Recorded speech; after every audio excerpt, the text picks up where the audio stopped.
महाप्रभु की जय। उपस्थित भूदेव वृंद, मनोरथी परिवार एवं कथा નું રસપાન કરવા આવેલા સર્વ ભાગ્યવાન શ્રોતાજનો, શિક્ષાપત્ર શ્રી હરિરાય મહાપ્રભુજીની આ દિવ્ય વાણી અને એક એક પત્ર દ્વારા શ્રી હરિરાય મહાપ્રભુજી આ અલૌકિક પથમાં આગળ વધવા માટેની શિક્ષાઓ આપી રહ્યા છે. ગઈકાલે પ્રથમ શિક્ષાપત્રનું આપણે દર્શન કરી રહ્યા હતા અને પ્રથમ શિક્ષાપત્રમાં દર્શન કરતા શ્રી હરિરાય મહાપ્રભુજીએ આજ્ઞા કરી ભગવદી જનોનો સંગ, એમની કૃપા, એમનું સાનિધ્ય, અને જ્યારે એ પ્રાપ્ત થાય ત્યારે પ્રભુ પ્રસન્ન થાય. પ્રભુની પ્રસન્નતાનું એક બહુ જ મોટું કારણ એ વૈષ્ણવની સેવા છે, વૈષ્ણવ પ્રત્યેનો ભાવ છે. વૈષ્ણવની સેવા કહું એનો અર્થ એની સેવામાં લાગી જવું એ જ નથી થતું. વિવેક ભેદ છે. ઠાકોરજી માટે સિંહાસન હોય, ગુરુ માટે આસન હોય, વૈષ્ણવ માટે જાજમ હોય. વ્યવહાર ભેદ હોય છે. આપણે એમ કહીએ ગાયની અંદર 33 કરોડ દેવતાઓનો વાસ છે, એટલે ગાયને સોનાના સિંહાસન પર પધરાવી એને તિલક કરો, માળા ધરાવો, શૃંગાર ધરાવો તો ગાય ગભરાઈ જાય. એને થાય કે મારી જોડે કરે છે શું? તો એ ગાયના પૂજનનો જે પ્રકાર છે, તો એને ગૌશાળામાં જે રીતે એનું પૂજન થતું હોય એ પ્રકારે એનો વ્યવહાર ભેદ હોય છે. એમ અનેક તત્વો ભગવદ રૂપ કહ્યા છે, પણ એ ભગવદ રૂપ તત્વોનો પણ વ્યવહાર ભેદ હોય છે, સેવા ભેદ હોય છે. પ્રત્યેકનો પૂજનનો, સેવાનો એક વિશિષ્ટ પ્રકાર હોય છે.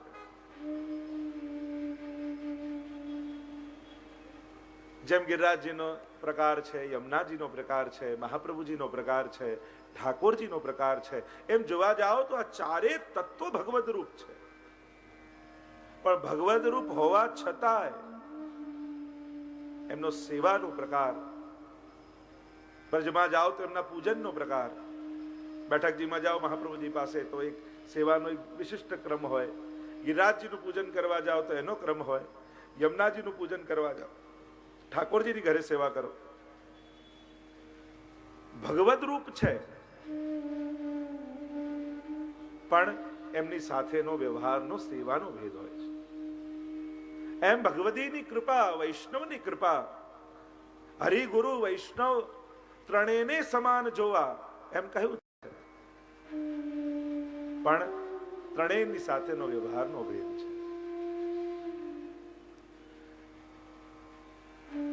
વૈષ્ણવની સાથે એક વૈષ્ણવનો વ્યવહાર, ગુરુની સાથે એક વૈષ્ણવનો વ્યવહાર અને પ્રભુની સાથે એક વૈષ્ણવનો વ્યવહાર, અને ત્રણેય તત્વો સાથે બિરાજતા હોય ત્યારનો વ્યવહાર, પ્રભુ અને ગુરુ બિરાજતા હોય ત્યારનો વ્યવહાર, ગુરુ અને વૈષ્ણવ બિરાજતા હોય ત્યારનો વ્યવહાર, પ્રભુ અને વૈષ્ણવ સાથે હોય ત્યારનો વ્યવહાર. આ દરેકનો એક પ્રોટોકોલ છે, એક રીત છે. આપણે ત્યાં જેમ આપણે ત્યાં કઈ મંદિરના દર્શન ખુલ્લા હોય, ઠાકોરજી સામે બિરાજતા હોય, કોઈ વૈષ્ણવ આવે ત્યારે જય શ્રી કૃષ્ણ નથી કરતા, કારણ કે ત્યારે આપણો પ્રધાન સંબંધ કેવલ પ્રભુ અને સેવકનો જ છે. ત્યારે સેવક સેવકના વ્યવહાર ગૌણ બની જાય. ત્યારે જ્યારે એક મુખ્ય સંબંધ અને બીજો ગૌણ સંબંધ, આ બે સંબંધ હોય ત્યારે મુખ્ય સંબંધની જ પ્રધાનતા રાખવામાં આવે. પ્રભુની સન્મુખ ગુરુજનને પણ ચરસ્પર્શ નથી કરતા, ઠાકોરજી બિરાજેલા. આ એક આદર ભેદ, કારણ કે ત્યારે ઠાકોરજી બિરાજે છે. ગુરુની સાથે વૈષ્ણવ હોય ત્યારે ગુરુ સાથે આપણો દંડવત પ્રણામ આદિનો વ્યવહાર કહીએ છીએ પુષ્ટિ માર્ગમાં. ભગવત સ્મરણનો વ્યવહાર એ સમાનતામાં હોય છે. વૈષ્ણવ મળે ત્યારે જય શ્રી કૃષ્ણ થાય, પણ ગુરુજનો સાથે હોઈએ ત્યારે દંડવત પ્રણામ બોલતા હોય. હવે તમે જય શ્રી કૃષ્ણ બોલો તો અમારે પણ જય શ્રી કૃષ્ણ બોલવા પડે. તો આ ભગવત સંબંધ વ્યવહાર, ભગવત સ્મરણનો વ્યવહાર થાય. તો પછી આશીર્વાદ લેવા ક્યાં જશો? પણ ગુરુજન પાસે દંડવત પ્રણામ કહીએ તો ગુરુજનો આશીર્વાદ આપે, કારણ કે ત્યાંથી આશીર્વાદ મેળવવાના છે. ત્યાં ભગવત સ્મરણની મહત્તા નથી, ત્યાં આશીર્વાદ પ્રાપ્તિની મહત્તા છે. તો આપણો એક વિવેક છે, આ એક વ્યવહારનો વિવેક છે. અને એટલે ઠાકોર જયારે બિરાજતા હોય, સન્મુખ હોઈએ પ્રભુની, ત્યારે હવેલીમાં દર્શન ખુલ્લા હોય ત્યારે પણ કોઈ પણ વૈષ્ણવ આદિ આવે, આપણા ઘરે સત્સંગ ચાલતો હોય, ઠાકોરજી સામે બિરાજેલા હોય, ત્યારે પણ પ્રભુ સામે હોય ત્યારે દરેક વ્યક્તિને ઊભા થઈને લેવા જવાની જરૂર ન હોય. અને આવનારે પણ વિવેક રાખવાનો કે ત્યારે પ્રભુ બિરાજતા હોય ત્યારે લૌકિક વ્યવહારની અપેક્ષા વૈષ્ણવ પાસે નહીં રાખવી. આપણે કોઈના પણ ઘરે ગયા, ભગવત કથામાં તમે આવ્યા હો, તમે કઈ બધા એવી આશા રાખો કે આ સહ પરિવાર એક એકને ઊભા થઈને આમ બેસાડવા જાય, તેવી આશા ન રખાય. એમ ઘરે પણ ઠાકોરજી બિરાજતા હોય, સત્સંગ ચાલતો હોય, ગુરુજનો બિરાજતા હોય, ત્યારે બને તો સમાન જો લોકો છે એમની સાથે લૌકિક વ્યવહારનો આદર ગૌણ થઈ જાય છે.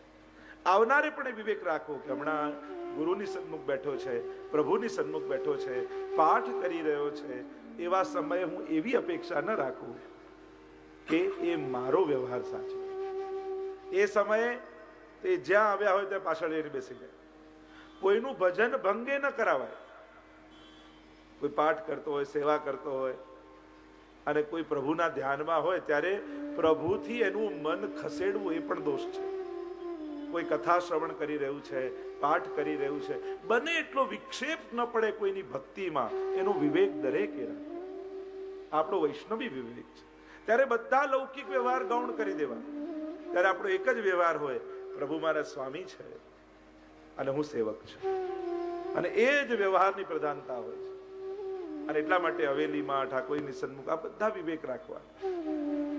આ બધા નિયમો, કાયદાઓ નથી, આ બધા વિવેક છે કે એક સેવકનો વિવેક કેવો હોય. કારણ કે આપણો ઠાકોરજી સાથેનો એક ભાવાત્મક સંબંધ અને એક વ્યવહારાત્મક સંબંધ, આ બંનેની વાત મહાપ્રભુજી સમજાવી છે. પ્રભુ સાથે આપણો ભાવાત્મક સંબંધ કેવો રાખવો? તો કહ્યું સર્વદા સર્વ ભાવેન ભજનીયો વ્રજાધિપ. સર્વ ભાવે પ્રભુ સાથે જોડાવવું. અચ્છા, તો જેવો ભાવ એવો વ્યવહાર કરવાનો? તો કે ના, સેવકા નામ યથા લોકે વ્યવહાર પ્રસિદ્ધ. વ્યવહાર જ્યાં સુધી દેહ બુદ્ધિનું જ્ઞાન છે ત્યાં સુધી તો સ્વામી સેવકનો વ્યવહાર જ રાખવો કે એ મારા સ્વામી છે, હું એમનો સેવક છું, હું એમનો દાસ છું. દાસ ભાવ અને દાસપણાનો વ્યવહાર એ સદાય મનમાં બનાવી રાખો. એનું અતિક્રમણ, એનું ઉલ્લંઘન નહીં કરવું. કોઈ મોટા ભગવદીઓની વાર્તા અને કથા સાંભળી એનું અનુકરણ ન કરાય, કારણ કે આપણી એ કક્ષા નથી. ભાવનાઓના અનુકરણ ન થાય, અનુકરણ કેવલ સિદ્ધાંતો ના થાય. જે સિદ્ધાંતો મહાપ્રભુજી બતાવ્યા છે એને જ અનુકરણ કરી શકાય, કોઈની ભાવનાનું અનુકરણ ન કરી શકાય. સબરી એઠા બોર ભગવાનને ધરે, પણ આપણે સબરી નથી, આપણાથી ન ધરાય, આપણે એવો ભાવ નથી. પદ્મનાભદાસજી છોલે ધરે, પણ એમની કક્ષા એવી હતી. આપણે છોલેની ઢગલી ના ના, પદ્મનાભદાસજીએ કર્યું અને ઠાકોરજીને છોલે બહુ ભાવ્યા એટલે હવે હું ઢગલી કરીશ, પણ આપણી એ કક્ષા નથી. પદ્મનાભદાસજીનો કેવો ભાવ! મહાપ્રભુજી ભોજન આરોગવા માટે બિરાજ્યા છે અને પેલા શેઠનું ધન ચોરાઈ ગયું ફરિયાદ કરવા માટે આવ્યા, અને પદ્મનાભદાસને એમ થયું કે શ્રી વલ્લભને શ્રમ પડશે, બજારમાં લઈ ગયા. ચાલ, તારું કેટલું ધન ચોરાયું? બજારમાં કોઈ શેઠ પાસે લઈ ગયા અને કહ્યું કે આને આટલું ધન આપી દો, બદલામાં ગીરવે શું રાખશો? અને પદ્મનાભદાસે પોતાનો ધર્મ ગીરવે રાખી દીધો. મારો ધર્મ ગીરવે રાખું છું, પણ મારા વલ્લભને જો શ્રમ પડે તો મારો સેવક ધર્મ જાય. આવી નિષ્ઠા જેના મનમાં હોય એમનું અંતરનુકરણ ન થાય. એવી પરિસ્થિતિ આવી ગઈ પદ્મનાભદાસના. ઘરમાં બે ટંક ભોજનનું ન રહ્યું. અને આ સમાચાર મળ્યા મહાપ્રભુજીના વહુજીને, અને એમણે સીધું સામગ્રી મોકલાવી.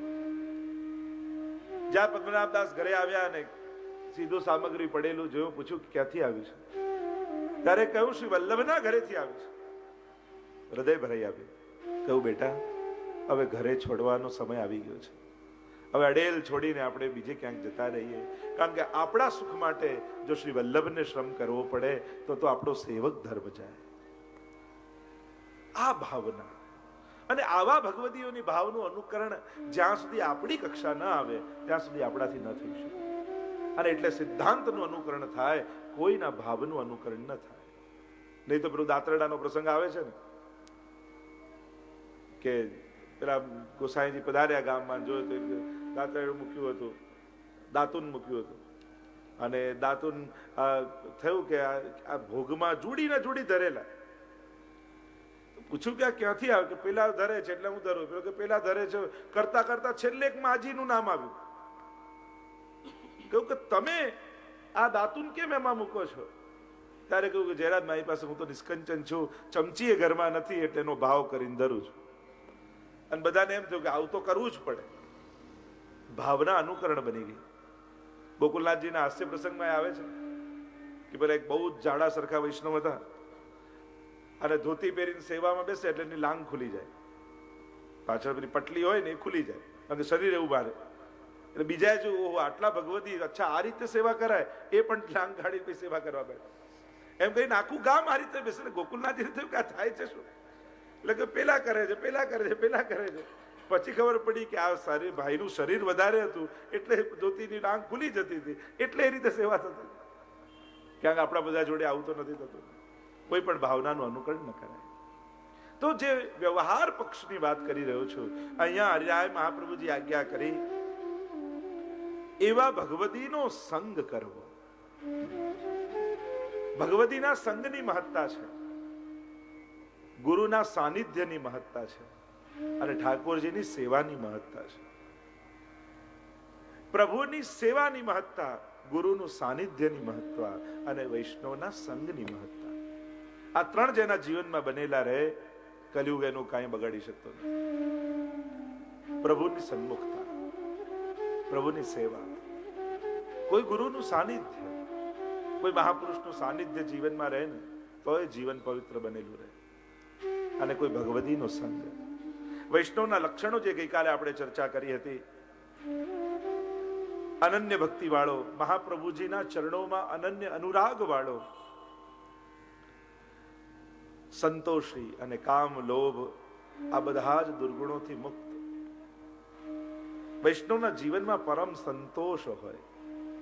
લાલસા વાળા વ્યક્તિનો સંગ કરશો ને તો તમારા મનની લાલસાઓ વધશે, અને કોઈ સંતોષી વ્યક્તિનો સંગ કરશો તો તમારા મનમાં પણ સંતોષ જાગૃત થશે. સંગ એ તો કાચા રંગના કપડા જેવું છે. કાચા રંગનું કપડું હોય ને એમાં બીજું કપડું અડાડો તો કાચા રંગના કપડાનો રંગ ચડી જાય, પણ ત્યાં કાચો હતો, જેના પર ચડે ત્યાં પાકો થઈ જાય. પાછો ત્યાંથી ગમે તેટલું ધોઈને કાઢવા જાવ તો નીકળે નહીં. આ સંગનો પણ આવો જ રંગ છે. સંતોષી વ્યક્તિનો સંગ કરવો, જેને તૃપ્તિ હોય જીવન, અને તૃપ્તિ કેવલ ભક્તિથી જ જીવનમાં આવે છે. યલ્લુબ્ધ્વાપમાન સિદ્ધો ભવતી અમૃતો ભવતી તૃપ્તો ભવતી. ભક્તિ જીવનમાં પ્રગટે ને તો સંતોષ આવે. દામોદાસ સંભલવારની વાર્તામાં નથી આવતો? શેઠ પુરુષોત્તમ દાસ આદિની વાર્તામાં એમના સેવક હતો અને ઠાકોરજી પરીક્ષા કરી, મણી લઈને આવ્યા, બ્રાહ્મણનું રૂપ ધારણ કરી, અને પેલા સેવકને મણી આપવા લાગ્યા કે હું શું કરું, મારા માલિકનો બહુ મોટો ખર્ચ છે, મારું તો મારા માલિક બધું પૂરું કરે છે, તમારે મણી આપો તો મારા માલિકને આપો. અને શેઠ પુરુષોત્તમ દાસ પાસે પ્રભુ બ્રાહ્મણનું રૂપ લઈને આવ્યા, કહેવા લાગ્યા આ મણી. પુરુષોત્તમ દાસે કહ્યું મારા સેવકને આપો, એને બિચારાને તકલીફ છે કે એ તો કહે છે શેઠજીને આપો, મારું તો બધું મારો માલિક પૂરો કરે છે. તો પુરુષોત્તમ દાસજીએ કહ્યું એનું બધું પૂરું કરનારો એનો માલિક છે, તો મારું પૂરું કરનારો મારો માલિક શ્રીનાથજી બાબા મારા માથે છે. હું આ મણી લઈને શું કરું? ઉલટાનું પ્રભુમાંથી મારું ધ્યાન આમાં જાય. આવો સંતોષ. એ સમયના એ એટલા ધનિક હતા કે ઇતિહાસ એમ કહે છે કે એ સમય 1 લાખ મુદ્રા એમણે રાજાને લોનમાં આપેલી. એટલા ધનિક, પણ એવો સેવાનો ભાવ, એવી દીનતા. સાચા ભગવતી જાતે સેવા કરે. ઠાકોરજીના ગાયોની સેવા કરતા હોય તો ગોબરને પોતે જાતે ઉપાડે. એકવાર રાજા મળવા માટે આવ્યા શેઠ પુરુષોત્તમ દાસને, અને ગાયોની સેવા કરી રહ્યા હતા, ગોબર ઉપાડી રહ્યા હતા, અને પોતડી પહેરીને બેઠા છે. રાજાને થોડું સેવક લાગે છે. કહ્યું કે શેઠજી ઘરમાં છે? કે હમણાં આવે છે શેઠજી. અને થોડી વારમાં કપડા બદલીને આવ્યા. રાજાને સંકોચ થયો કે અરે, હું આપને સેવક સમજ્યો, આપ તો શેઠ છો. શેઠ પુરુષોત્તમ દાસ કે ના ના, હું તો ઠાકોરજીનો સેવક જ છું, શેઠ નથી. સેવા કરતા હોઈએ ત્યારે શેઠ બનીને સેવા ન થાય, ત્યારે તો સેવક બનીને જ સેવા. દામોદર સમલવાળાની વાર્તા આવે છે. આટલા મોટા નગર શેઠ, પણ ઠાકોરજીનું જલ ભરવા જાતે જાય. અને વચ્ચે સસરાજીની દુકાન આવે એટલે એને સંકોચ લાગે કે આટલા મોટા નગર શેઠ મારા જમાઈ અને ઠાકોરજીનું જલ ભરવા અપરસમાં એક પોતડી પહેરી માથે જલ ગાગર લઈને જાય છે. મને શરમ લાગે છે. લાવો મારા જમાઈને સમજાવવા માટે આવ્યા કે આ રીતે તમે એકલા આ રીતે જલ ભરવા જાઓ ઠીક નહીં, કોઈને સાથે લઈને જાઓ. અને બીજા દિવસે એમની પત્નીને સાથે લઈને ગયા. સસરાજી શરમાયા અને કહ્યું એકલા જાઓ એમ જ સારું છે. સેવક બન્યા પછી સેવકાઈ જીવનમાં આવી જોઈએ. દાસ બનીને સેવા થાય. અને જ્યારે પણ ભગવત સેવામાં હો ત્યારે દાસ વૃત્તિ ક્યારે પણ મનમાંથી જવા નહીં દેવી. હું સેવક જ છું, એ જ ભાવ રાખે. ભલે પ્રભુની સેવામાં હો, ગુરુની આજ્ઞાથી ક્યાંક સેવામાં જોડાયા હોય, વૈષ્ણવની ટહેલ કરો, ભલે લાઈન કરાવવામાં હોય કે પહોંચ પાડવામાં હોય કે કોઈ વ્યવસ્થા કરવામાં હોય, ગમે ત્યાં તમે જોડાયા હો, પણ સેવામાં હો ત્યારે તમે સેવક જ છો. જો એ સેવક બનીને સેવા નહીં કરો ને તો ગમે ત્યારે અપમાન થશે ને સેવા છોડવાનો વારો આવશે. સેવક બનીને સેવા નહીં કરો અને મદમાં મદ કે અહંકાર કે કંઈક સૂક્ષ્મ મદ કે હું ફલાણો વ્યક્તિ, હું આમ એમ રાખીને સેવા કરવા જશો ને તો સેવા છૂટશે એક દિવસ. કોઈ પણ કઈ આવીને કહેશે એટલે તમને એમ લાગે મને શેનો કહી જાય, પણ ત્યારે તમે ભૂલી જાઓ છો હમણાં તમે નથી, તમે કેવલ સેવક જ છો. અને સેવક બન્યા છીએ ત્યારે સેવક ધર્મને યાદ રાખો. આવા ભગવદીનો સંગ કરવો. પ્રભુના ચરણારવિંદ સિવાય એને અન્યત્ર ક્યાંય આસક્તિ ન હોય. પ્રાણી માત્રમાં ભગવત દર્શન જે કરતો હોય, પ્રત્યેકના હિતનો વિચાર જે કરતો હોય, એવા ભક્તનો સંગ કરો. સર્વમાં પ્રભુને જુએ. પ્રસંગ આવે છે ને કે એકવાર વરસાદ પડતો હતો ને એક વ્યક્તિ છાપરા નીચે ઉભો રહી ગયો. હવે વરસાદ બંધ જ ન થાય. સવાર બપોર સાંજ થવા આવી તો જે છાપરા નીચે ઉભો હતો એ ઘરનો જે માલિક હતો, એને એમ થયું કે લાવ આ સવારથી ભૂખ્યો તરસો ઉભ્યો છે અને ઘરમાં બોલાવી જમાડી દઉં. કઈ પેલા રસોઈ તૈયાર કરાવડાવી. પેલા ભાઈ બહાર જે ઉભા હતા એને અંદર બોલાવ્યા અને જમવા માટે બધી તૈયારી કરી કે તમે સવારથી ભૂખ્યા બહાર ઉભા છો, કંઈક જમી લો. અને 2 થાળી કરી અને બંને જમવા બેઠા. ને જ્યાં પહેલો કોળિયો લેવા જાય એટલે જે ઘરનો માલિક હતો એને કહ્યું જમતા પહેલા આપણે પ્રભુને યાદ કરી લઈએ અને પછી જમીએ. તો જે બહારથી અંદર આવેલો એને કહ્યું કે હું ભગવાનમાં માનતો નથી, તમારે ભગવાનને યાદ કરવા હોય તો કરી લો, હું ભગવાનમાં માનતો નથી એટલે હું યાદ નહીં કરું. પેલાને હવે ગુસ્સો કે આ ભૂખ્યો તરસો બહાર સવારથી ઉભો હતો, હું એક તો દયા કરું છું, આની મદદ કરું છું, અને આવું કહે છે કે હું ભગવાનમાં નથી માનતો. એને કહ્યું જો તમે ભગવાનમાં ન માનતા હો તો મારા માટે તમારા ઘરે તમારા માટે ભોજન નથી, તમે નીકળી જાઓ. પેલા કહ્યું ઠીક છે, હું ભગવાનમાં માનતો નથી, તમે ના પાડો તો હું નીકળી જાઉં છું. અને પેલો ઘરેથી ભૂખ્યો નીકળી ગયો. જ્યાં નીકળ્યો એટલામાં આકાશવાણી થઈને પ્રભુનો અવાજ સંભળાયો. એને કહ્યું અરે મને 50 વર્ષનો થયો છતાંય માનતો નતો, છતાંય હું 2 ટંક એને જમાડું છું, અને તારા ઘરે એક વાર આવ્યો ને તું 1 ટંકે ન જમાડી શક્યો અને મારો વૈષ્ણવ બને છે. ઉનકે મન કી વો જાને મેરે મન જગદીશ. તો એ કોઈ પણ ભાવ सो भक्त करे और तारे, ऐसो भक्त तरे और तारे, ऐसो भक्त तरे और तारे, परम कृपाल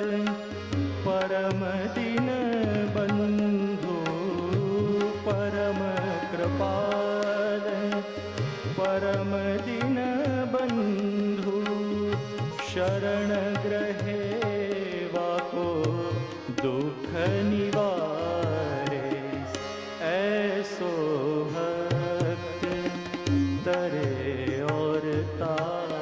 આવો ભગવતી હોય ને એ પોતે તરે ને બીજાને તારતો. શ્રી હરિરાય મહાપ્રભુજી દીનતા સાગર, આટલા મોટા આચાર્ય, આટલા મોટા. એકવાર આપના મંદિરમાંથી ચોકીદાર રજા ઉપર ગયો અને કહ્યું કે મારે રજા જોઈએ છે, ગામ જવું પડે એમ છે. તો ઠીક છે તું જા. અને રાત્રિના સમયે સ્વયં હરિરાયજી માથે ફેટો બાંધી હાથમાં લટ્ટ લઈ રાધે શ્યામ કરતા કરતા મંદિરની ચોકી કરે. એટલામાં એક વૈષ્ણવ જોયું, જયરાજ આપ અહીંયા આ રીતે અમને આજ્ઞા કરી હોય. હરિરાયજીએ કહ્યું, જે આખા જગતનું રક્ષણ કરે છે એની રક્ષા કરવાની પહેલી વાર સેવા મળી છે, તો લાભ લઈ લેવા દે ને મને.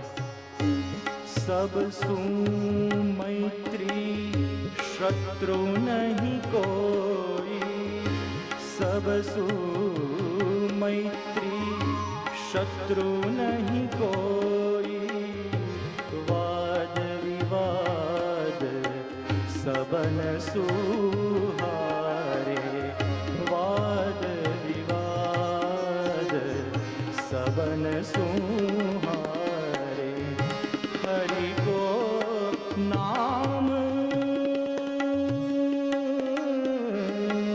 हरि को नाम जपे निश्वासर, हरि को नाम जपे निश्वासर, संशय शोक संताप निवारे, संशय शोक संताप निवारे, ऐसो भक्त तरे और तारे. આવો કોઈ ભગવદી જન મળે તો પ્રભુની પ્રસન્નતાનું એક કારણ બને. શિવાય પ્રભુ હૃદયને શુદ્ધ કરીને હૃદયમાં પધારે. છેલ્લા 24મા શ્લોકમાં આ પત્રને વિરામ તરફ લઈ જઈએ. 24મા શ્લોકમાં શ્રી હરિરાય મહાપ્રભુજી આજ્ઞા કરતા કહે, सर्वथा शुद्ध भावना स्वीकृतानां कृपालुना,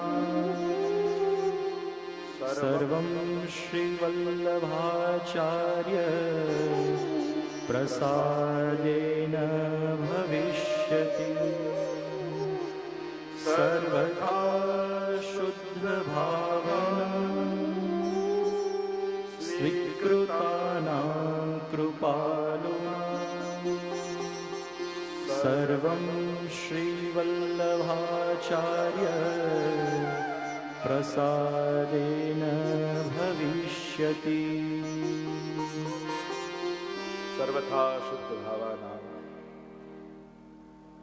શ્રી મહાપ્રભુજી, શ્રી ઠાકોરજી અને આવા ભગવદી જનોએ આપણને પોતાના બનાવ્યા છે, માટે આવો શુદ્ધ ભાવ રાખનારનું સર્વ કાર્ય શ્રી મહાપ્રભુજીની કૃપાથી સિદ્ધ થાય છે. શ્રી હરિરાયજી આજ્ઞા કરે છે, જ્યારે પ્રભુએ તમને સ્વીકારી લીધા, અપનાવી લીધા, પોતાના ગણી લીધા, પછી મનમાં કોઈ પ્રકારનો સંશય નહીં રાખો. શ્રી મહાપ્રભુજીનો સ્પર્શ જેને થયો છે, જેનો સ્વીકાર મહાપ્રભુજી જેને કર્યો છે, એના સઘળા મનોરથો સિદ્ધ થવાના છે. શ્રી વલ્લભ નો આશ્રય સર્વ મનોરથોને સિદ્ધ કરનારો છે.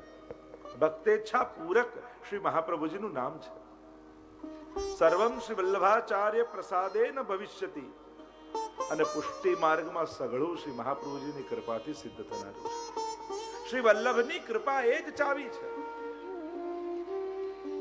ઘર મોટું હોય એનાથી નાનો એનો ઓરડો હોય, ઓરડાથી નાનો એનો દરવાજો હોય, દરવાજાથી નાનો એની સાંકળ હોય, સાંકળથી નાની એનું તાળું હોય, તાળાથી નાની એની ચાવી હોય. પણ ચાવી તમારા હાથમાં હોય ને તો તમે એમ કહો ઘર મારા હાથમાં છે, ઘર મારી પાસે છે, પણ તમારી પાસે તો ચાવી છે ખાલી. પણ એ ચાવી તમારી પાસે હોય, તમે એમ કહો તો ઘર મારા કબજામાં છે. એમ શ્રી વલ્લભની કૃપાની ચાવી જેના હાથમાં છે, આ સમગ્ર પુષ્ટિ માર્ગ એને સિદ્ધ થઈ જાય છે. સમગ્ર પુષ્ટિ લીલાઓમાં જેટલાય સ્વરૂપો છે એ સર્વની કૃપા જેના પર વલ્લભની કૃપા થઈ હોય એના પર થઈ જાય છે. સર્વ સ્વરૂપો એના ઉપર કૃપા કરે છે. શ્રી વલ્લભા સર્વમ શ્રી વલ્લભાચાર્ય પ્રસાદેન ભવિષ્યતિ.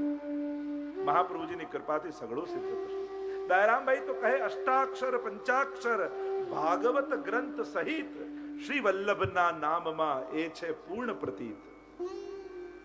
એક શ્રી વલ્લભનું નામ મુખમાં આવે, જે જન પર વાલ ગણું વ્રજપતિને આવે, એને મુખ શ્રી વલ્લભ નામ જપ બતાવે. ઠાકોરજીને જે જીવ પર અતિશય વાલ આવે અને એમ થાય કે આના ઉપર કોઈ વિશેષ કૃપા કરવી છે, એના મુખમાં શ્રી મહાપ્રભુજીનું નામ આપતા હોય. એવું શ્રી વલ્લભનું નામ છે. અષ્ટાક્ષર પંચાક્ષર શ્રી ભાગવત ગ્રંથ સહિત, એમ દયારામભાઈ તો કહે છે. શ્રી વલ્લભના નામમાં એ છે પૂર્ણ પ્રતીત. એટલે વલ્લભનું નામ વૈષ્ણવના મુખમાં સદાય રહેવું છે. ઘણા વૈષ્ણવને મેં વાંચ્યા શ્રી વલ્લભ એના મુખમાંથી ચાલ્યા જ કરે, કારણ કે સર્વ ગ્રંથોનો સાર શ્રી મહાપ્રભુજી. અષ્ટાક્ષર શ્રી કૃષ્ણ શરણમ મમ. આપણે ત્યાં કહેવાય નવધા ભક્તિમાંની 7 પ્રકારની ભક્તિ કેવલ અષ્ટાક્ષરની દીક્ષાથી પ્રાપ્ત થઈ જાય છે.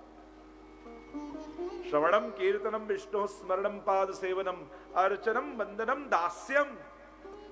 આ 7 પ્રકારની ભક્તિ અષ્ટાક્ષરથી સિદ્ધ થાય, અને સખ્યમ અને આત્મનિવેદનમ એ ભક્તિ પંચાક્ષરથી સિદ્ધ થાય છે. અષ્ટાક્ષરથી નામાત્મક પ્રભુનું સ્વરૂપ, અને પંચાક્ષરથી સ્વરૂપાત્મક. નામ અને રૂપ આ બંને પ્રભુના સ્વરૂપ છે, અને આ બંનેને સિદ્ધ કરીએ છીએ. બંનેની સેવાનો અધિકાર જીવને પ્રાપ્ત થાય, અને એટલે જ આપણે ત્યાં બ્રહ્મ સંવત પછી 2 કંઠી ધારણ કરવાની હોય, કારણ કે 2 મંત્રની દીક્ષા થાય, અષ્ટાક્ષર અને પંચાક્ષર. તો શરણાગતિ અષ્ટાક્ષરથી, નવધા ભક્તિ તો એ અષ્ટાક્ષર શ્રી વલ્લભના નામમાં છે. પંચાક્ષર અને શ્રી ભાગવત ગ્રંથ સહિત શ્રી વલ્લભના નામમાં સમગ્ર ભાગવતજી વિરાજે છે. શ્રી ભાગવત પ્રતિપદ મણિવર ભાવાંશુ ભૂષિતા મૂર્તિ શ્રી વલ્લભાભિદાન સ્તનોતુ નિજ દાસસ્ય સૌભાગ્યમ. સપ્ત શ્લોકીમાં શ્રી ગુસાઈજી આજ્ઞા કરે છે ને, મહાપ્રભુજીનું સ્વરૂપ કેવું છે? શ્રી ભાગવત પ્રતિપદ મણિવર. ભાગવતજીના જે પદ છે ને, પ્રતિપદ એ મણિ જેવા છે, અને ભાવાંશુ ભૂષિતા મૂર્તિ, અને એમાંથી જે નીકળતો પ્રકાશ, એનું જે સ્વરૂપ એ શ્રી મહાપ્રભુજીનું સ્વરૂપ છે. શ્રી વલ્લભાભિદાન સ્તનોતુ નિજ દાસસ્ય સૌભાગ્ય. એમ ગુસાઈજી સમજાવે છે. શ્રી વલ્લભના નામની એ મહત્તા છે. શ્રી મહાપ્રભુજીની કૃપાથી સઘળું સિદ્ધ થશે, શ્રી હરિરાયજી આજ્ઞા કરે છે. કોઈ એમ કે હું સેવા કરી લઉં, પાઠ કરી લઉં, કથા સાંભળી લઉં, પણ એક વાત સમજી લેજો, શ્રી વલ્લભના ચરણોમાં જો નિષ્ઠા નથી તો પુષ્ટિ ભક્તિનું ફલ ક્યારે મળવાનું નથી.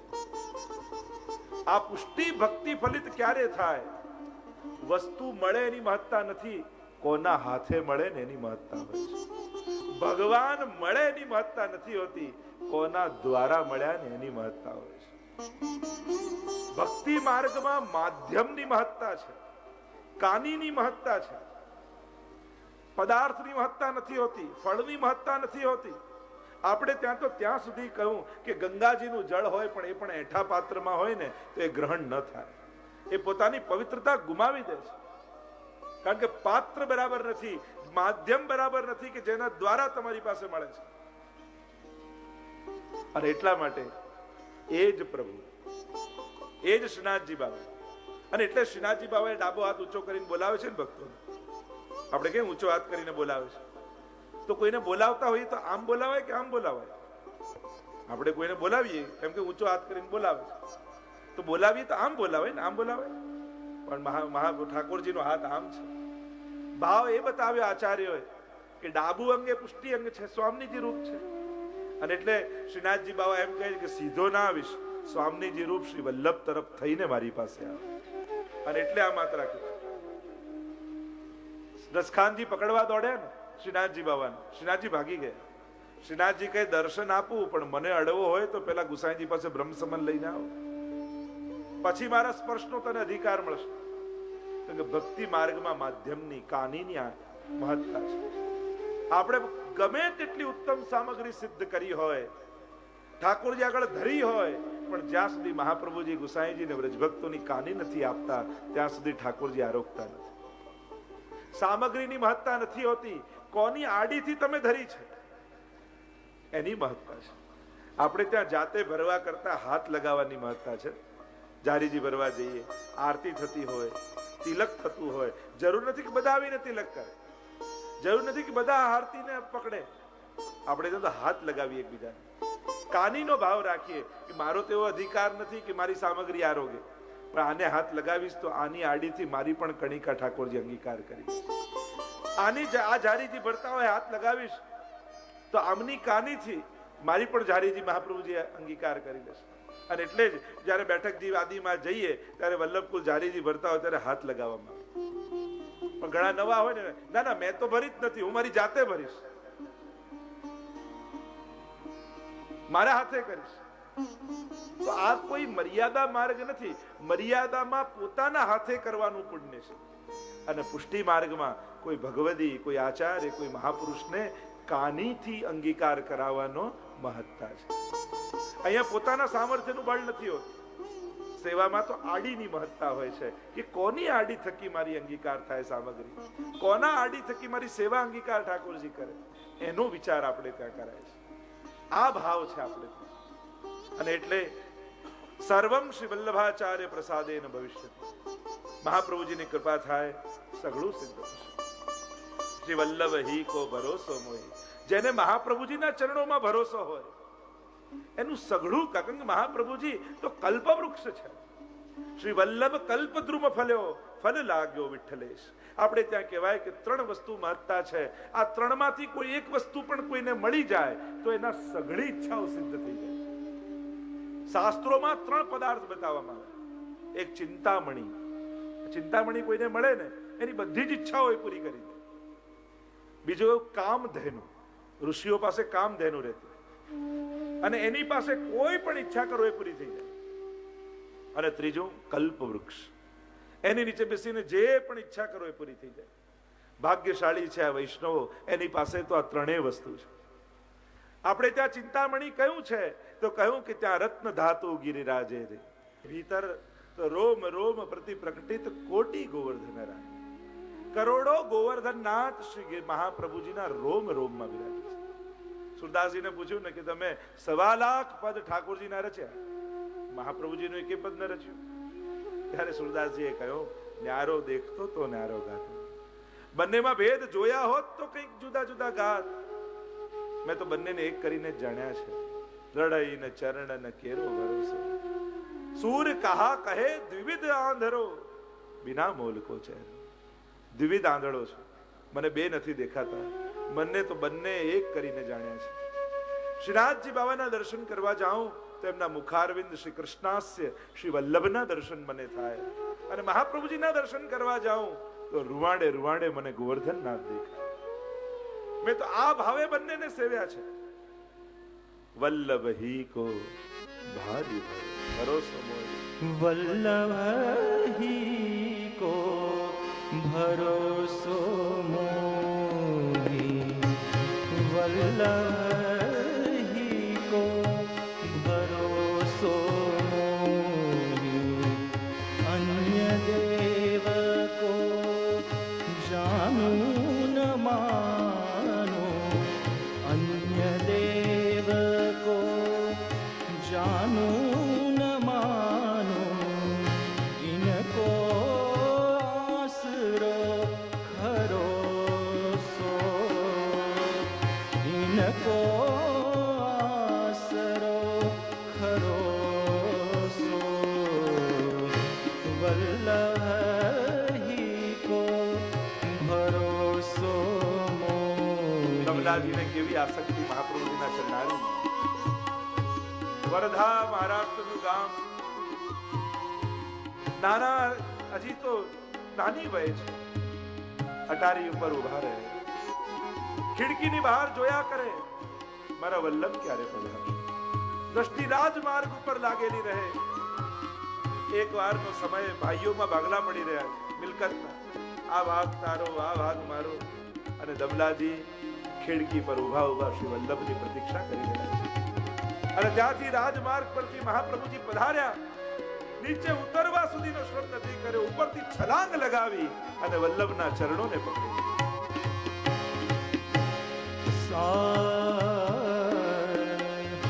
समझ विचार देख मन मेरे, समझ विचार देख मन मेरे, वार वार कहूँ तो सो, वार वार कहूँ तो सो, रसिक सुधा सागर को छाड़ के, रसिक सुधा सागर को छाड़ के, क्यों पीवत जल ओ सो. મહાપ્રભુજીને છોડીને હરિરાયજી કહે કે રસિક સુધા સાગર કો છાડ કે, આ અમૃતનો મહાસાગર રૂપ શ્રી વલ્લભ બિરાજે છે, અને કેમ ઓસના જલ પીવા માટે ભટકી રહ્યા. એ તો ખાલી દેખાય છે, કઈ હોતું નથી, એનાથી કઈ કાર્ય સિદ્ધ થવાનું નથી, પણ જેણે વલ્લભના ચરણોને પકડ્યા એના કોઈ મનોરથો મનમાં બાકી રહેવાના. वल्लभ ही को भरोसो मोही, वल्लभ ही को भरोसो मोही, वल्लभ ही को भरोसो मोही. પ્રથમ શિક્ષાપત્રને અહીંયા વિરામ આપીએ. દ્વિતીય શિક્ષાપત્ર મનનો પ્રભુમાં નિરોધ કરવા માટેના પ્રકાર. આ મુખ્ય વિષય છે. કઈ રીતે આ મન પ્રભુના સ્વરૂપમાં સ્થિત થાય.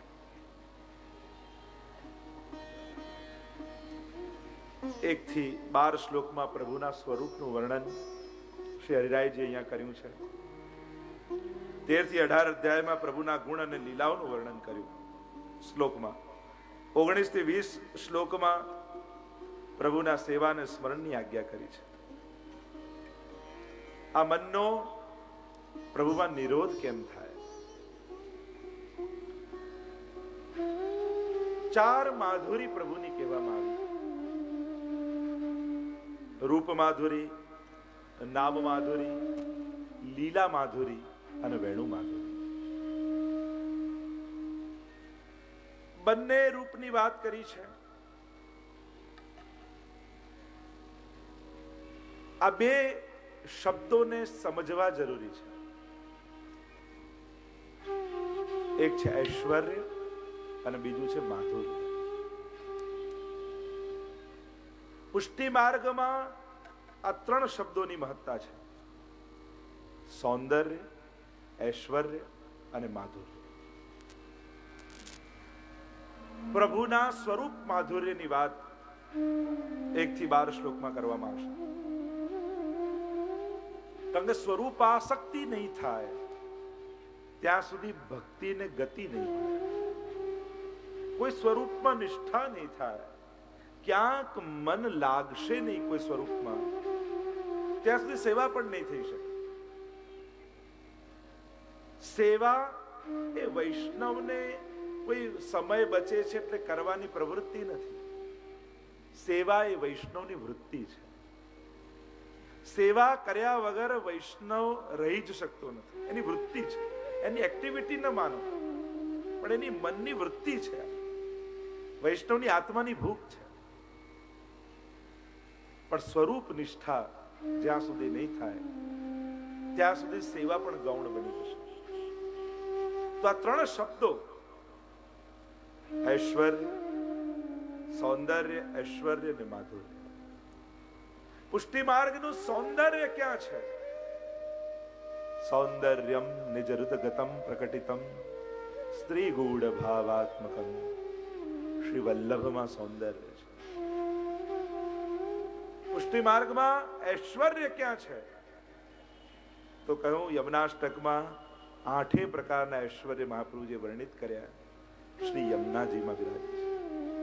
અને પુષ્ટિ માર્ગમાં માધુર્ય ક્યાં છે? તો કહ્યું મધુરાધિપતે રખિલમ મધુરમ. જ્યારે શ્રાવણ શ્યામલે પક્ષે એકાદશ્યામ મહાનિશી સાક્ષાત ભગવતા પ્રોક્તમ તદક્ષર સૌચ્યતે. એ મધ્યરાત્રિ જ્યારે ઠાકોરજી પ્રગટ થયા ચંદ્રમાજી સ્વરૂપે, અને ત્યારે મહાપ્રભુજી આ મધુરાષ્ટકનું ગાન કર્યું, એટલે માધુર્ય પ્રભુમાં બિરાજે છે. તો 4 પ્રકારની માધુર્યની વાત કરી. જો જ્ઞાન રૂપ પરમાત્મા અને રસ રૂપ પરમાત્મા, આ બંનેના પ્રાપ્તિના માર્ગ આપણે ત્યાં બતાવવામાં આવે. વેદમાં ગૂઢ રીતે આ બંનેના માર્ગ છે. 2 સ્વરૂપ છે પ્રભુના, એક જ્ઞાન રૂપ અને બીજું રસ રૂપ. વેદ પોતે કહે છે રસો વૈ સહ. પરમાત્મા કેવા છે? રસરૂપ. તો પુષ્ટિ માર્ગમાં જ્ઞાન રૂપ પરમાત્માની વાત નથી, પુષ્ટિ માર્ગમાં રસરૂપ પરમાત્માની વાત છે. અને આ 4 જગ્યાએ એનું માધુર્ય 4 રીતે વર્ણિત કરવામાં આવે છે. રૂપ માધુરી, લીલા માધુરી, નામ માધુરી અને વેણુ માધુરી. પ્રભુનું માધુર્ય એમાં બિરાજેલું છે. પ્રભુનું રૂપ કેવું છે? ગુણાશક્તિથી જે પ્રગટ થાય, સામર્થ્ય આસક્તિથી જે પ્રગટ થાય, એ મર્યાદા ભક્તિ છે. અને સ્વરૂપાશક્તિથી જે પ્રગટ થાય, એ પુષ્ટિ ભક્તિ છે. આ મૂળ ભેદ મર્યાદા ભક્તિ અને પુષ્ટિ ભક્તિ. પ્રભુ આવા સામર્થ્ય વાળા છે, આવા કૃપાળુ છે, આવા દયાળુ છે, આવા પરાક્રમી છે, ભક્તોના દુઃખ તુરંત દૂર કરી દે, ક્ષણમાત્રમાં દૂર કરનારા છે. આમ સામર્થ્ય જોઈને પ્રેમ થાય ને, એ મર્યાદા. પણ એમાં એક ભય એ છે કે જે ક્ષણે સામર્થ્ય નહીં દેખાય યા પ્રભુ સામર્થ્ય પ્રગટ નહીં કરે, એ દિવસે પ્રભુમાં અભાવ પણ આવી જાય. આટલી ભક્તિ કરીએ છતાંય ભગવાન પોતાનો પ્રભાવ તો દેખાડતા નથી, મારું કામ તો કરતા નથી, મારા દુઃખને દૂર તો કરતા નથી. અને આવો વિચાર આવતાની સાથે જ ભાવ ક્ષીણ થવા લાગે. આ મર્યાદા ભક્તિ. જ્યાં સામર્થ્ય જોઈને ભક્તિ થાય, જ્યાં ગુણ જોઈને ભક્તિ થાય. પણ પુષ્ટિ ભક્તિ એ સ્વરૂપાસક્તિથી પ્રગટ થાય છે. આપ દયા કરો ન કરો, આપ કૃપા કરો ન કરો, આપ સામર્થ્ય બતાવો ન બતાવો, અમે તો આપને પ્રેમ કર્યા છે, પ્રેમ કરતા રહીશું. કારણ અમે આપના સ્વરૂપને પ્રેમ કરીએ છીએ, આપના ગુણ કે સામર્થ્યને નહીં. અને એટલા માટે પુષ્ટિ ભક્તોને ક્યારે અભાવ નથી આવતો. કારણ એને સામર્થ્ય જોવાની શરત પણ નથી એની ભક્તિમાં. એને ગુણ જોવાની શરત વગર પ્રેમ કરેલો છે. આમ પૂછીને થાય નહીં પ્રેમ. દરિયાના મોજા કઈ રેતીને પૂછે છે કે તને ભીંજાવું ગમશે કે કેમ. આમ ગુણ, સામર્થ્ય, પ્રભાવ આ બધું જોઈને જ્યારે પ્રેમ કરવા જશો ને, અને જ્યારે આ બધામાંથી કોઈ વસ્તુ નહીં દેખાય તો અભાવ આવી જશે. પણ પુષ્ટિ ભક્તિ એ કેવલ ને કેવલ સ્વરૂપને કારણે પ્રેમ છે. બસ તને પ્રેમ કરીએ છીએ. પ્રેમ કરવાનું કારણ જે દિવસે મળે ને, એ દિવસે પ્રેમ નાનો થઈ જતો હોય છે. અને જે દિવસે અકારણ પ્રેમ પ્રગટ થાય, એ પ્રેમ શિરમોર હોય છે. પ્રભુ તમને પૂછે કે તમે મને કેમ પ્રેમ કરો છો? તમે એમ કહો કે આ છોકરાના લગ્ન નથી થતા ને એટલે દર્શન કરવા આવું છું, આ મારો ધંધો નથી ચાલતો ને એટલે તને પ્રેમ કરવા આવું છું. તો કેવું લાગે પ્રભુ? જેમ કોઈ કન્યા કોઈને પ્રિયતમને પ્રેમ કરતી હોય અને ખૂબ પ્રેમ કરતી હોય, એટલે પેલાને એમ લાગે કે હવે આને પરણી જાઉં, આટલો આનો પ્રેમ છે. એટલે પેલો પ્રિયતમ પૂછે એની પ્રિયાને કે તું મને કેમ પ્રેમ કરે છે? પેલો એમ કે તારી પાસે પૈસા બહુ છે ને એટલા માટે, તું મને આપે ને એટલે. ત્યારે એને કેવું લાગે? એમ તમે રોજ હવેલીએ જાઓ અને ઠાકોરજીને એમ થાય કે આના ઉપર આજે કૃપા કરી દઉં, કેવો મને પ્રેમ કરે છે, રોજ હવેલી આવે. અને તમને પૂછે કે તું મને કેમ હવેલી કેમ આવે છે, ત્યારે તમે કહો કે આ તો દીકરાના લગ્ન નથી થતા અને થઈ જાય એટલા માટે પૂનમ ભરવા આવું છું. તો પ્રભુને કેવું લાગે? પ્રભુ જયારે પૂછે કે તું કેમ આવે છે, ત્યારે એક જ જવાબ હોવો જોઈએ, તને જોયા વગર ગમતું નથી એટલા માટે, તને જોયા વગર જીવાતું નથી એટલા માટે, કારણ કે હું તને પ્રેમ કરું છું. તારી પાસે કાંઈ લેવા માટે નથી આવતો, હું તો તારા માટે આવું છું. અને જે ક્ષણે આપણી ભક્તિ કેવલ પ્રભુ માટે બની જશે, ત્યારે ભક્તિ સિરમૌર બની જશે. આ પુષ્ટિ ભક્તિ છે, સ્વરૂપાસક્તિ. એને જોયા વગર ન ચાલે. રસખાનજીને કેવો પ્રેમ થયો પ્રભુમાં, એક બાળકમાં એવો સ્નેહ હતો રસખાનજી, એને જોયા વગર ન રહે. એકવાર બધા વૈષ્ણવો વાત કરતા હતા, રસખાનજીને પેલા બાળકમાં જેટલો પ્રેમ છે એટલો પ્રેમ જો શ્રીનાથજી બાબામાં થઈ જાય તો એનો ઉદ્ધાર થઈ જાય. અને આ વાત સાંભળી ગયા રસખાનજી, તલવાર કાઢી, કોણ છે આ શ્રીનાથજી બાબા? કોની વાત તમે કરી રહ્યા છો કે રસખાનને શ્રીનાથજીમાં પ્રેમ થાય? એવો કોણ આ શ્રીનાથજી બાબા? ગભરાયા વૈષ્ણવ, બતાવો નહીં તો હમણાં મારીશ. પાગમાં એક શ્રીનાથજીનું ચિત્ર હતું ને એને કાઢીને બતાવ્યું કે આ શ્રીનાથજી છે. અને જ્યાં દર્શન કર્યા રસખાનજી મુગ્ધ બની ગયા, મય બની ગયા શ્રીનાથજી મય. અને હવે નક્કી કર્યું, મનમાં નિસંકલ્પ થઈ ગયો, હવે પામવો છે તો આને પામવા છે, પ્રેમ કરવા છે તો આને પ્રેમ કરવો છે. ચારે ઓર ગોતે છે, ક્યાં મારું શ્રીનાથજી બાબા મળશે, એવી આસક્તિ થઈ ગઈ. અને ફરતા ફરતા છે ગિરિરાજજી પર આવ્યા, પકડવા જાય શ્રીનાથજીને. શ્રીનાથજી કે એમ હાથમાં ન આવું, જા પેલા ગુસાઈજીના શરણે જા, પછી હાથમાં આવીશ. ગુસાઈજીનો બ્રહ્મ સંબંધ લીધો, નિજ મંદિરમાં આવ્યા, બ્રહ્મ સંબંધ કરાવ્યો. અને ગુસાઈજી પધાર્યા, અને જ્યાં રસખાનજી જવા જાય, શ્રીનાથજી દોડતા આવીને રસખાનજીનો હાથ પકડ્યો, કહ્યું હવે ક્યાં જાય છે? હવે તો તું મારો થઈ ગયો, ચાલ મારી સાથે ખેલ. એવી આસક્તિ થઈ શ્રીનાથજીના સ્વરૂપમાં. મેરો મન ગિરધર છબી પર અટક્યો. પેલા આગ્રામાં નૃત્યાંગના અને કૃષ્ણદાસ અધિકારી શ્રીનાથજીની સન્મુખ લઈને આવ્યા, પદ ગાયું, મેરો મન ગિરધર છબી પર અટક્યો. અને જ્યાં શ્રીનાથજીના દર્શન કર્યા, શ્રીનાથજી મય થઈ ગઈ. ઠાકોરજી સ્વયં એને લીલામાં હાથ પકડીને લઈ ગયા. સ્વરૂપાસક્તિ. આપણે ત્યાં પેલા શેઠની વાર્તા આવે ને, વ્યાપારીની વાર્તા આવે ને, સુરદાસજીના પ્રસંગમાં સુરદાસજી રોજ દર્શન કરવા જાય ને શ્રીનાથજીના ગિરિરાજજીની નીચેની દુકાન અને કરિયાણાની દુકાન, ક્યારે શ્રીનાથજીના દર્શન નહોતા કરે. પણ જે વૈષ્ણવ દર્શન કરીને આવે ને, એ સૌથી પહેલો જે દર્શન કરીને આવ્યો હોય એને પૂછી લે આજે કયા શૃંગાર ધર્યા છે, કયા વાઘા ધર્યા છે. અને પછી વૈષ્ણવ દર્શન કરવા જતા હોય એટલે પોતાનો ધંધો ચાલે, વેપાર ચાલે એટલે વખાણ કરે, ઓહો આજે તો શ્રીનાથજી બાબા એવા સુંદર લાગે છે, આમ પાક ધરી છે, નાવા વસ્ત્રો ધર્યા છે, નાવા શૃંગાર ધર્યા, આવો ડોળ કરે. અને ક્યારે કરવા દર્શન કરવા ગયો નતો. સુરદાસજી જાણી ગયા કે આ પોતાનો વેપાર ચલાવવા માટે શ્રીનાથજીના વખાણ કરે છે, પણ ક્યારે દર્શન કરવા ગયો. એટલે સુરદાસજી આવ્યા પેલા વેપારી પાસે, કેવા લાગ્યા, મને ખબર છે તું ક્યારે દર્શન કરવા ગયો નથી અને દુકાન ચલાવવા માટે ખોટા ખોટા શ્રીનાથજીની પ્રશંસા કરે છે. હું બધા વૈષ્ણવોને કહી દઈશ કે આ ક્યારે ગયો નથી, એટલે કોઈ તારી દુકાને નહીં આવે. પેલો ગભરાયા, અરે ના ના ના, આવું ના કરશો, બસ આજે જ હું આવું છું તમારી સાથે. સુદાસજી કીધું આજે દર્શન કરવા આવીશ કે હા. શ્રૃંગારનો સમય થયો એટલે સુદાસજી આવ્યા, ચાલ દર્શન કરવા. નહીં આવે ને તો બધા વૈષ્ણવોને કહી દઈશ. ગભરાયો કે ના ના, પણ હમણાં તો દુકાન ખોલવાનો સમય થયો છે અને લોકો હમણાં બધા ગાયોને ચરાવવા માટે લઈ જશે, દુકાન ખુલ્લી પડી હશે તો ગાયો બધું ખાઈ જશે, બસ હમણાં રાતભોગ સમય આવું છું. સુરદાસજી રાતભોગ સમય આવી ગયા, ચાલ હવે સમય થયો. અરે હમણાં તો ધંધાનો સમય છે, હમણાં બધા ગ્રાહક આવશે ને હમણાં જો દુકાન છોડીને જાઉં તો કેમ કરીને અવાય, બસ હમણાં ઉત્થાપનમાં આવું છું. ઉત્થાપનનો સમય થયો. સુરદાસજી ચાલ હવે ચાલ. ના ના, બસ હમણાં સંધ્યા આરતીનો સમય થાય, હમણાં દર્શન. એમ આખો દિવસ પૂરો થઈ ગયો. સુરદાસજીને થયું કે હવે આને બીક નહીં બતાવું તો નહીં આવે. જો હવે તું શહેરમાં ના આવ્યો તો બધાને હું કહી દઉં છું. ગભરાયો, જો આ ગયો નહીં હું દર્શન કરવા તો મારો ધંધો બંધ થઈ જશે. ચાલો સુરદાસજી તમારી સાથે દર્શન કરવા. અને ગભરાતા ગભરાતા દુકાન છોડીને પરાણે દર્શન કરવા ગયા. પણ જ્યાં શ્રીનાથજી બાબાના કિમાડ ખુલ્યા અને દર્શન કર્યા, ત્યાં એ કાયમ માટે શ્રીનાથજીના થઈ ગયા. એવી સ્વરૂપાસક્તિ પ્રગટ થઈ. બુઢો બેલ ના થયો. વાર્તા પ્રસંગમાં આવે છે એવી કૃપા થઈ. એકવાર શ્રીનાથજીના દર્શન કર્યા, એના થઈને રહી ગયા.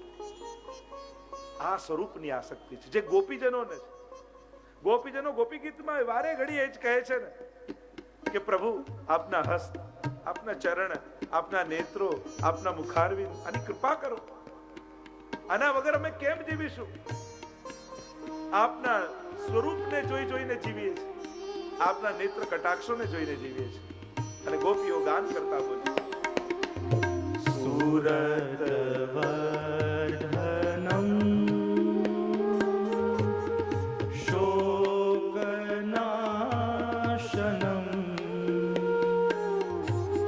સ્વરિત વેણુના સુષ્ઠુચુંબિતમ. ગોપિयां कहने लगी, आपके अधरामृत का पान कराइए, આપના ચરણ કમલની યાચના કરીએ છીએ.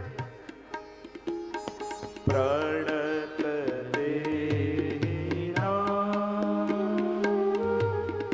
પાપકર્ષણમ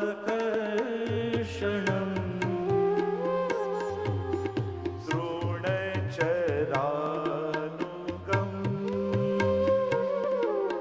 શ્રીનિકેતનમ. આપના ચરણમાં હૃદય. આમ ગોપીઓ એક એક રૂપના એ સ્વરૂપ આસક્તિને કારણે પ્રભુના ક્યારેક કર કમલ, ક્યારેક હસ્ત કમલ, ક્યારેક નેત્ર કમલ, ક્યારેક મુખ કમલ કૃપાની યાચના. આમ 1 થી 12 શ્લોકમાં આ બીજા શિક્ષાપત્રમાં સ્વરૂપ માધુરીનું વર્ણન છે. અને કેવી સ્વરૂપ માધુરી? યશોદાજીની ગોદમાં જે લાલન છે એ કેવા લાગે છે? જો દર્શન 3 પ્રકારના હોય, એક આદિ ભૌતિક દર્શન, બીજું આધ્યાત્મિક દર્શન અને ત્રીજું આદિ દૈવિક દર્શન. આદિ ભૌતિક દર્શન કોને કહેવાય? આંખ જેને જોઈ રહી છે અને આંખથી જે દેખાય એ આદિ ભૌતિક દર્શન. કેવલ નેત્ર પૂરતા જે મર્યાદિત છે, એટલે કે જે દેખાઈ રહ્યું છે એ જ દેખી રહ્યા છો, જે જોવા આયા છો એ નથી દેખી રહ્યા. જેમ દર્શન ખુલ્યા હોય ને બધી સજાવટ કરી હોય, ગાય રાખી હોય, ગોપી રાખી હોય, આ બધું લાકડાની ગોપીઓ છે, લાકડાની બધી સજાવટ છે, બધી પક્ષીઓ છે, ગાયો છે, અને તમે એ રીતે જ એને જુઓ. ભૌતિક બુદ્ધિથી, લૌકિક બુદ્ધિથી, લૌકિક નેત્રો જેને જોઈ રહ્યા છે, ત્યારે તમને એમ નથી લાગતું કે આ સાક્ષાત ગોપી છે, સાક્ષાત ગાય છે. તમને એમ લાગે કે આ બધા ખીલોનાઓ ગોઠવ્યા છે. એટલે કે જે આંખ જુએ છે એ જ જુઓ, એ ભૌતિક દર્શન. બીજું છે આધ્યાત્મિક દર્શન. બુદ્ધિ એના મહાત્મ્યને જુએ અને પછી આંખોથી દર્શન કરીએ, આધ્યાત્મિક દર્શન. જેમ યમુનાજી માટે 3 સ્વરૂપ કહેવાય. જલ રૂપે ખાલી જુઓ તે આદિ ભૌતિક યમુનાજી એ નદી રૂપે છે, પણ તીર્થ રૂપે જોઈએ કે આની મહત્તા એવી છે, આમાં સ્નાન કરવાથી પાપ ધોવાય, યમયાતના કપાય આના પાન કરવાથી. આવી જ્યારે આધ્યાત્મિક બુદ્ધિ આવે, મહત્તા જણાય, ત્યારે આધ્યાત્મિક દર્શન કર્યા કહેવાય, કે જેમાં મહાત્મ્ય વર્ણિત હોય, જેમાં મહાત્મ્ય સંમિલિત હોય. અને ત્રીજું છે આદિ દૈવિક દર્શન, કે જેમાં મહાત્મ્યની સાથે હૃદયનો રસનો ભાવાત્મકતા જોડાઈ જાય. અને જે મનોરથના દર્શન કરી રહ્યા છો એ લીલાનો અનુભવ થાય, અને એ લીલાત્મક રૂપે રસનો અનુભવ કરી અને જ્યારે દર્શન કરો એ આદિ દૈવિક દર્શન કર્યા કે. વાર્તામાં પ્રસંગ આવે છે ને, આપણે ત્યાં રોજ કૃષ્ણ ભટ્ટ સેવા કરે ઠાકોરજીની અને વિનંતી કરે કે આપના વ્રજભક્તો સહિત લીલાના મારે દર્શન કરવા છે. રોજ વિનંતી કરે, પણ ઠાકોરજી ના કહે, ઉદાસ રહેવા લાગ્યા. એકવાર ગુસાઈજી એમની તરફ જોયું ને કહ્યું, રોજ ઠાકોરજીની સેવા કરો છો, પછી આમ મુખ ઉદાસ કેમ છે? ત્યારે કહું, રોજ પ્રભુને વિનંતી કરું છું કે આપના વ્રજભક્તોની લીલા પરિકર સહિત મારે આ લીલાના દર્શન કરવા છે, આપ કૃપા કરીને એ દર્શન કરાવો. ત્યારે શ્રીનાથજી ના પાડે છે. ગુસાઈજીએ કહ્યું, અરે શ્રીનાથજી તો બાળક છે, આવો મારી સાથે. એ તો બાલક છે, તો કે ચાલ હું તને દર્શન કરાવું. હાથ પકડીને લઈ ગયા બ્રજમાં. ઝાડીઓ હતી અને ગુસાઈજીએ કહ્યું આને ખસેડ. અને જ્યાં ઝાડીઓ ખસેડી ત્યાં આધિ દૈવિક સ્વરૂપના દર્શન થયા. સૈયાજીમાં પ્રભુ બિરાજેલા છે, અનેક ગોપીજનો છે અને ત્યાં અનેકવિધ લીલાઓ થઈ રહી છે. એવા આધિ દૈવિક દર્શન ગુસાઈજીએ કરાવ્યા. આ છે આધિ દૈવિકતા દર્શન. તો તમારા લાલનને તમે જુઓ છો ખરા, પણ જે રીતે દેખાય છે એ રીતે જ જુઓ છો. જેવા છે એ રીતે દર્શન નથી કરતા. જો છીન છીન બાનિક ઓર રહી હોય. મંગળામાં પ્રભુનું મુખારવિંદ કેવું, શ્રૃંગારમાં કેવું, રાજભોગમાં કેવું, સંધ્યા આરતીમાં કેવું, શયનમાં કેવું. શું દરેક સમયે જુદા જુદા મુખારવિંદના અનુભવ થાય છે? તમે મંગળામાં ઠાકોરજીના દર્શન કરવા જાઓ ત્યારનું મુખારવિંદ કેવું, અને જ્યારે રાજભોગ સમયે દર્શન કરવા જાઓ તો મુખારવિંદ એક સરખું લાગે છે કે કંઈક ભિન્નતા લાગે છે? આપણે તો જે દેખાય જોઈને આવી જઈએ છીએ. અને ઘણા કે મંગળામાં તો દર્શન કર્યા, પાછા રાજભોગમાં કરવાની શું જરૂર છે? પણ દરેક સમયે પ્રભુનું મુખારવિંદ જુદું છે. જો દર્શન કરતા આવડવું જોઈએ.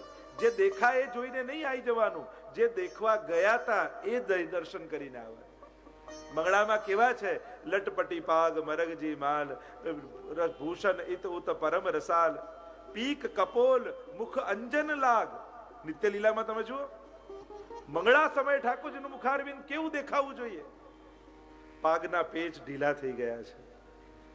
પ્રભુનું અંજન ગાલ પર ફેલાયેલું છે. જે બીડું રાતના લીલા સમયે સ્વામીજી આરોગાવ્યું હતું એની પીક કપોલ પર લાગેલી છે. કેશ થોડા વિખરાયેલા છે, ભૂષણ ઇતુત થયા છે, અને રગમગે નૈન દેખે નંદલાલ. અને ઠાકોરજીના નેત્રો થોડા અડધા ખુલ્લા અડધા મિલિત, અને રાત્રિની લીલાના રસાત્મક પ્રભુના નેત્રો છે. શું મંગળા સમયે આવા મુખારવિંદના દર્શન કર્યા? તો તમારી મંગળા થઈ જ નથી હજી. જો આવા દર્શન ન થાય, કારણ કે પ્રભુ મંગળા સમયે આવા છે. આપણે તો જે સામે હોય છે જોઈને આવી જઈએ. મને એક વૈષ્ણવ કે આપણે તો 10 વર્ષથી નિયમ મંગળાના દર્શન કરવાના. મેં પ્રશ્ન કર્યો, આજે મંગળામાં મુગટ ધરાવેલો કે જોડ ધરાવેલો? પેલા ચિંતામાં પડ્યા કે કદાચ મુગટ હતો. મેં તો મંગળામાં ક્યારે મુગટ આવે જ નહીં. દર્શન કરવા ગયા હતા કે આપવા ગયા હતા? ઘણા લોકો કરવા જાય, ઘણા આપવા જાય. એક ભાઈ નિયમ લીધો, રોજ દર્શન કરીને જ કામ કરવું એટલે આપણો આખો દિવસ સુધરે. એટલે 29 દિવસ સુધી રોજ મંગળાના દર્શન કરવા ગયો. 30મા દિવસે ઠાકોરજી પીઠ દઈને બેસેલા. અને પેલો નારાજ થયો કે પ્રભુ મારો દિવસ સુધરે એટલે તો રોજ દર્શન કરવા આવું છું, અને હવે પીઠ દઈને બેઠા છો, આવું કેમ? ઠાકોરજી કે મારે દિવસ સુધારવો હોય કે નહીં? તને તો મારા થાય, પણ મને તારા થાય છે એનું દુઃખ શું, એનું શું? તો મૂળ વાત જે છે જોવાના. જો આ નૈનન પ્રગટ લીલા દિખાવે, ગુરુનું કાર્ય તો આ છે. અજ્ઞાન તિમિરાંધસ્ય. જે છે એ બતાવવું ગુરુનું કાર્ય નથી. જે દેખાઈ રહ્યું છે દેખાડવું નહીં. જે ખરેખર છે એની જે દ્રષ્ટિ આપે એ ગુરુ છે. આને કહેવાય દ્રષ્ટિ. આંખો તો ભગવાન આપે છે, ગુરુ દ્રષ્ટિ આપે છે. આ બંનેમાં ફરક શું? કે ભગવાને આપેલી આંખોથી જે સામે છે એ દેખાય, અને ગુરુએ આપેલી દ્રષ્ટિથી જે જોવા આવ્યા છો એ દેખાવા લાગે. તો મંગળા સમયે પ્રભુ કેવા? આ રીતે મુખારવિંદ. શ્રૃંગાર સમયે કેવું? એના દર્શન હરિરાયજી દ્વિતીય શિક્ષાપત્રમાં કરાવશે. તેરો મુખ નીકો કે મેરો મુખ પ્યારી. રાજભોગ સમય મુખારવિંદ કેવું? ઉત્થાપન સમય, સંધ્યા આરતી સમયે કેવું મુખારવિંદ? કોરતથી મંડિત છે, કેશ વિખરાયેલા, શ્રમવારી લાગેલું છે. આખું દર્શન ગોપીજનોએ કરાવ્યું છે ભાગવતજી. શયન સમયે કેવું મુખારવિંદ? છીન છીન બાનિક ઓર હી ઓર. 8 સમયે પ્રભુનું મુખારવિંદ અલગ છે. અને જ્યારે આ રીતે દર્શન થવા લાગે ને ત્યારે માનજો કે આજે સાચા અર્થમાં દર્શન થયા છે. આ વિલગતા છે. દરેક મનોરથ સમયે પ્રભુનું મુખારવિંદ કેવું હોય? જો આધિ દૈવિકતા હૃદયમાં નહીં પ્રગટે ને ત્યાં સુધી જે સામે છે જોઈને આવી જશે. જે જોવા ગયા હતા એનાથી વંચિત રહી જશે. યમુનાજીનું કેવું સ્વરૂપ બ્રજમાં જાઓ ત્યારે, ગિરિરાજજીનું કેવું સ્વરૂપ ત્યારે બ્રજમાં જાઓ ત્યારે, આ આધિ દૈવિકતા ગુરુ દ્રષ્ટિ આપે છે. અને આ દ્રષ્ટિ જ્યારે મળી, હવે કાલથી જ્યારે હવેલીમાં મંગળાના દર્શન કરવા જાઓ ને ત્યારે દર્શન જુદા થશે. જોજો, હવે એમ લાગશે કે મંગળા સમય આવ્યા છે, અત્યારે પ્રભુનું મુખારવિંદ કેવું છે. આ ભાવ પ્રગટ થશે. આ તો ગુરુની દ્રષ્ટિ છે.